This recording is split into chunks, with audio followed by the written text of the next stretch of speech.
Fake news, एक disinformation campaign किसी छोटे से अकाउंट से, जिसके 10 या 20 फॉलोवर होते हैं, ऐसे अकाउंट से लगा दी जाती है। जो अधिकांश मीडिया है, स्पेशली जो नोएडा के कमांडो वॉरियर एंकर हैं, वो उसको गॉस्पल ट्रूथ, सत्य वचन मानकर अपने टीवी चैनलों पर लगा देते हैं। उस पर पूरी शाम, पूरी रात, पूरे दिन बहस होती है, एक नैरेटिव बिल्ड किया जाता है लोगों के दिमाग में, एक ये संशय डाला जाता है, और उसके बाद जब इसका पर्दाफाश होता है तो ये सब लोग चुप बैठ जाते हैं, क्योंकि the damage has been done. देश के प्रधानमंत्री के 60% फॉलोअर्स जो है वो फर्जी हैं, इसके बारे में कोई चर्चा नहीं है। आईटी डिपार्टमेंट 60% आप फेक न्यूज के बारे में क्या करना चाहते हैं? आपको फैक्ट चेकर से इतनी दिक्कत क्यों है? फैक्ट चेकर्स को आप जेल में डालते हैं। अगर योगी जी को लगता है कि बुलडोजर बाबा की छवि बनाकर वो मोदी जी को रिप्लेस कर देंगे, तो वो ये भूल जाते हैं कि ये देश लोकतांत्रिक है और अंततोगत्वा ये संविधान से चलेगा। क्योंकि जो जली हुई लाशें एक मां बेटी की, और जो दीक्षित जी की तस्वीर सामने आई है, वो चीख चीख कर सवाल पूछ रही है कि ये बुलडोजर कहां से न्याय का स्रोत बन गया उत्तर प्रदेश में। आज क्योंकि ये गरीब ब्राह्मण परिवार के खिलाफ है तो इस पर बहुत चर्चा हो रही है। अगर किसी और समुदाय के खिलाफ होता तो इसको न्याय का बुलडोजर कहा जाता। हमारे पत्रकार बंधु उस पर चढ़ जाते हैं, विदेश से जो प्राइम मिनिस्टर आते हैं वो जेसीबी के बुलडोजर पर चढ़ जाते हैं। एक फेक न्यूज, एक डिसइंफॉर्मेशन कैंपेन किसी छोटे से अकाउंट से, जिसके 10 या 20 फॉलोवर होते हैं, ऐसे अकाउंट से लगा दी जाती है। उसके बाद जो पूरा राइट विंग इकोसिस्टम है वो उसको फैलाना शुरू करता है। भारतीय जनता पार्टी के चुने हुए सांसद, विधायक, मंत्री, बड़े बड़े ऑफिशियल्स उसको शेयर करते हैं, उस फेक न्यूज को, उस डिसइंफॉर्मेशन को। और उसके बाद जो अधिकांश मीडिया है, स्पेशली जो नोएडा के कमांडो वॉरियर एंकर हैं, वो उसको गॉस्पल ट्रूथ, सत्य वचन मानकर अपने टीवी चैनलों पर लगा देते हैं। उस पर पूरी शाम, पूरी रात, पूरे दिन बहस होती है, एक नैरेटिव बिल्ड किया जाता है लोगों के दिमाग में, एक ये संशय डाला जाता है, और उसके बाद जब इसका पर्दाफाश होता है तो ये सब लोग चुप बैठ जाते हैं, क्योंकि the damage has been done. और मैं आपको एक उदाहरण से ये बता देती हूं। ये फोटो है मिस अमूल्या लियोना की। इन्होंने ओवैसी जी की किसी रैली में, उन्होंने ओवैसी जी की किसी रैली में पाकिस्तान जिंदाबाद के नारे लगाए थे।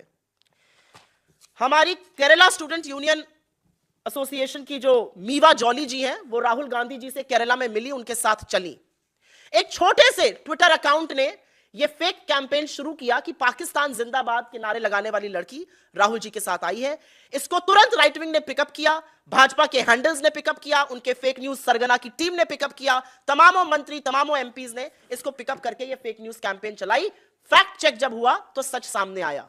लेकिन उस दौरान ये व्हाट्सएप पे, ये टेलीग्राम पर, ये मेल पर, ये हर सोशल मीडिया प्लेटफॉर्म पर झूठ फैलाया जा चुका था। ये तो झूठ हो गया कि आप किसी का कैरेक्टर असैसिनेट कर रहे हैं, आप राहुल जी पर बेकार का आक्षेप लगा रहे थे। अब ये और भी सिनिस्टर प्लॉट है, ये और भी डेंजरस है। ये कैसे होता है? और इसी में इजराइल के इस फर्म का रोल भी सामने आता है कि कैसे ये डिसइंफॉर्मेशन एक बड़े सुनियोजित तरीके से फैलाई जाती है। आप सबको याद होगा उदयपुर का कन्हैया हत्याकांड, उसने सबकी रूह हिला दी थी। जो हुआ वो सर्वथा गलत था। राजस्थान की सरकार ने एक डिसाइसिव एक्शन लिया और तुरंत बहुत बड़ा एक और भी बड़ी घटना होने से बचाया। लेकिन आपको अगर याद हो तो राहुल गांधी जी का वायनाड में दिया वो स्टेटमेंट, किसी लेफ्ट एक्टिविस्ट ने उनका दफ्तर आके तोड़ फोड़ किया था। उन्होंने कहा बच्चे हैं, बच्चों को माफ कर देना चाहिए। वहां से वो स्टेटमेंट काटा गया, उसको उदयपुर से एसोसिएट किया गया और उस मामले को तूल पकड़ाया गया। और इस मामले को फैलाने वाले भारतीय जनता पार्टी के चुने हुए सांसद और उनके मंत्रीगण थे। जब पर्दाफाश हुआ तो ट्वीट्स डिलीट हुए। लेकिन असलियत यह है कि इस तरह का नैरेटिव एक आतंकी घटना को लेकर समुदायों में विषाक्त फैलाने पर हो रहा था। आप फेक न्यूज के बारे में क्या करना चाहते हैं?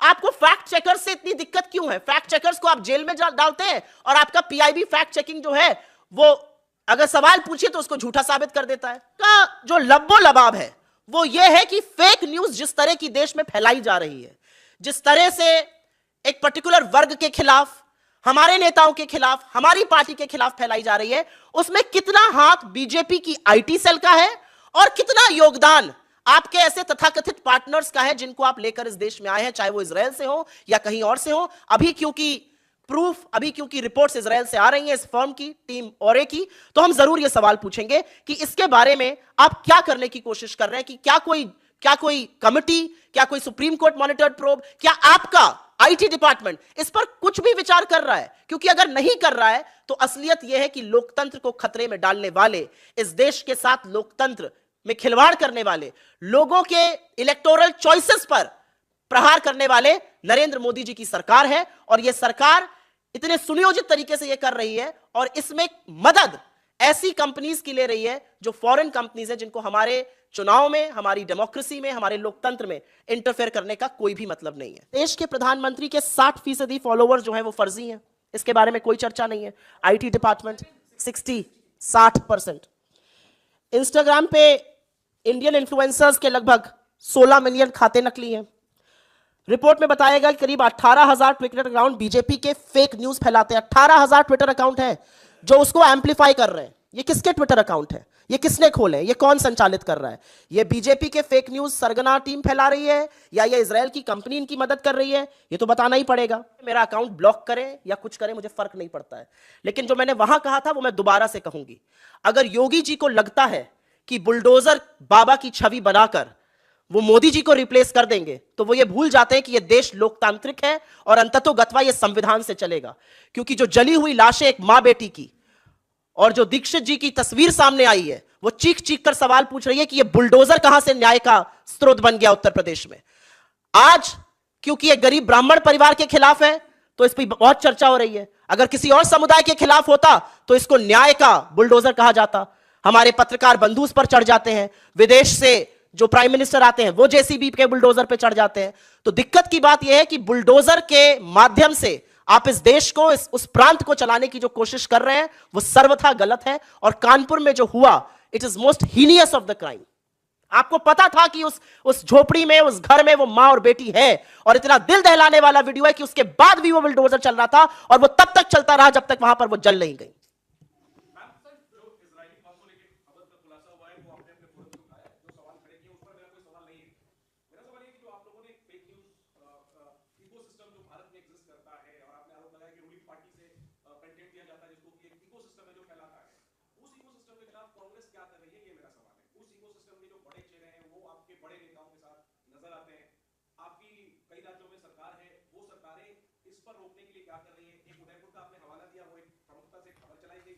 उसमें क्या एक्शन आपकी पार्टी की सरकार ने लिया? क्या कांग्रेस का रवैया जो है वो इन मामलों को लेकर नरम नहीं लगता?